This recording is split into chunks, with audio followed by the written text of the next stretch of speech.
SR TV सत्यमेव व्रतम। अवैध वाळू तस्करीचं प्रमाण दिवसेंदिवस वाढतच आहे। हिंगोली जिल्ह्यातील पूर्णा नदीपात्रात मोठ्या प्रमाणावर वाळू तस्करी केली जाते।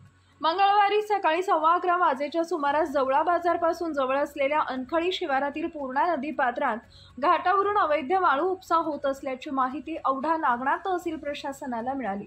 अवैध वाळू उपसा होत असताना आरोपींनी 2 ट्रॅक्टर हेड व त्यांना जोडलेले किनी यंत्र नदीपात्रातून वाळू काढण्याचं किनी यंत्र नदीपात्रात अवैधरित्या उत्खनन करताना आढळून आले।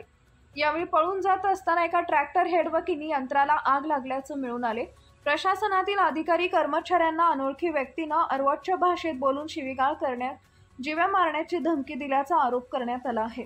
ट्रॅक्टर हेड RTO क्रमांक MH 37A6365 वरील मालक व ट्रॅक्टर हेड किनी यंत्र ज्यांचा चेसी नंबर CA 65000012R1 वरील मालक यांच्या विरोधात औंढा नागनाथ पोलीस ठाण्यात प्रभाकर रोहिदासराव काळे मंडळ अधिकारी तथा अवैध प्रतिबंधक गौण खनिज पथक प्रमुख विभाग जवळा बाजार तहसील कार्यालय औंढा नागनाथ यांच्या फिर्यादीवरून संबंधितांवर विविध कलमान्वये गुन्हा दाखल करण्यात आला आहे।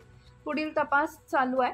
व्हिडिओमध्ये एक आवाज येत आहे ज्यामध्ये तहसीलदार साहेबांनी ट्रॅक्टर फुकणं दिलं असं म्हटलं जात आहे।